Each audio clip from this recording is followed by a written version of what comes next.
25 মার্চে এএফসি চ্যাম্পিয়নশিপে বাছাই পর্বের মহা গুরুত্বপূর্ণ ম্যাচে মাঠে নামার আগেই সুনীল ছেত্রীদের হারিয়ে দিয়েছে বাংলার দামাল ছেলেরা। এই ম্যাচকে সামনে রেখে দুই দলের সেরা একাদশ প্রকাশ করেছে ট্রান্সফার মার্কেট। যে একাদশে ভারতের মার্কেট ভ্যালুর চেয়ে প্রায় 3 গুণ বেশি মার্কেট ভ্যালু বাংলাদেশের একাদশের, অর্থাৎ মাঠের লড়াইয়ের আগেই তাদেরকে হারিয়ে দিল লাল সবুজের দেশটা। বাংলাদেশ একাদশের মার্কেট ভ্যালু যেখানে আকাশচুম্বী, ভারতের সেখানে অবস্থান নামমাত্র। ট্রান্সফার মার্কেট অনুযায়ী কোন দলের মূল্য কত সেটাই জানবো রিপোর্ট। হামজা আসছে বাংলাদেশের জার্সিতে খেলার জন্য। এই খবর যখন ফুটবল দুনিয়ার টক অব দ্য টাউন, তখন দক্ষিণ এশিয়ার বর্তমান চ্যাম্পিয়নরা অবসর ভেঙে ফিরিয়ে এনেছে তাদের ইতিহাসের সেরা খেলোয়াড়কে। কিন্তু তাতেও বর্তমান সাফ জয়ীদের ভাগ্যের শিকে খুলবে কতটুকু সেটা বলবে সময়। যে সময় খুব বেশি দেরিও নয়। ফুটবল মাঠে দুই চিরপ্রতিদ্বন্দ্বী ভারত বাংলাদেশ মাঠের লড়াই যে আগামী 25 মার্চ। তবে মাঠের এই লড়াইয়ের আগে বাংলাদেশের বিপক্ষে হেরে গেল সুনীল ছেত্রীরা।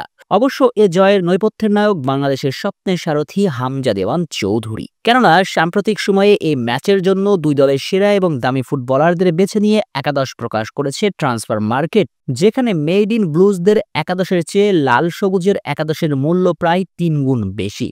চলুন এবার দেখে নেওয়া যাক দুই দলের দামি ফুটবলারদের নিয়ে গড়া একাদশ। ভারতের গোলবারের জায়গা পেয়েছেন বিস্মল, যার বর্তমান মার্কেট ভ্যালু 3 লাখ ইউরো। একাদশে জায়গা পাওয়া 4 ডিফেন্ডারের মাঝে সেন্টার ব্যাক ঝিঙ্গানের মূল্য 3 লাখ ইউরো, সঙ্গে আরেক সেন্টার ব্যাক মেহতাবের মূল্য 2,75,000 ইউরো। ফুলব্যাক হিসেবে জায়গা পেয়েছেন সুভাশিস এবং রাহুল। এই দুইজনের মার্কেট ভ্যালু যথাক্রমে 3,25,000 এবং 1,75,000 ইউরো। একাদশে জায়গা পাওয়া 3 ডিফেন্ডারের মাঝে জ্যাকসনের মূল্য 2,75,000 ইউরো। সুরেশের মূল্য সমান 2,75,000 ইউরো। আপ্রিয়ার মূল্য 3,50,000 ইউরো। একাদশে জায়গা পাওয়া 3 ফরওয়ার্ডের মাঝে সবচেয়ে দামি ফুটবলাররা মানভুইর, যার মূল্য 3,50,000 ইউরো, সঙ্গে আরেক ফরওয়ার্ড ইরফানের মূল্য 1,75,000 এবং কিংবদন্তি ছেত্রীর মূল্য 50,000 ইউরো।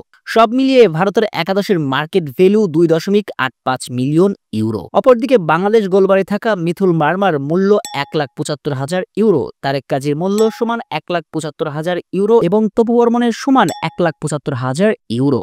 দুই ফুলব্যাক ইসা ফয়সালের মূল্য 2,50,000 ইউরো, তাজউদ্দিনের মূল্য 1,50,000 ইউরো। বাংলাদেশ একাদশে মিডফিল্ডার হিসেবে জায়গা পাওয়া হৃদয়ের মূল্য 2 লাখ ইউরো। একাদশে জায়গা পাওয়া আরেক তরুণ তুর্কি আলামিনের মূল্য 50,000 ইউরো এবং জামালের মূল্য 75,000 ইউরো। সবচেয়ে বড় চমকটা হচ্ছে হামজা চৌধুরী, যার বর্তমান মার্কেট ভ্যালু 4.8 মিলিয়ন ইউরো, অর্থাৎ ভারতের পুরো একাদশের চেয়েও এক হামজার মূল্য প্রায় দ্বিগুণ। এছাড়া বাংলাদেশ ফরওয়ার্ড লাইনে জায়গা পাওয়া বসুন্ধরা কিংসের রাকিবের মূল্য 2,50,000 ইউরো এবং ফাহমিদুলের মূল্য 10,000 ইউরো। সব মিলিয়ে বাংলাদেশ একাদশের মার্কেট ভ্যালু 8.59 মিলিয়ন ইউরো, অর্থাৎ ভারতের একাদশের চেয়ে প্রায় 3 গুণ দামি একাদশ বাংলাদেশের।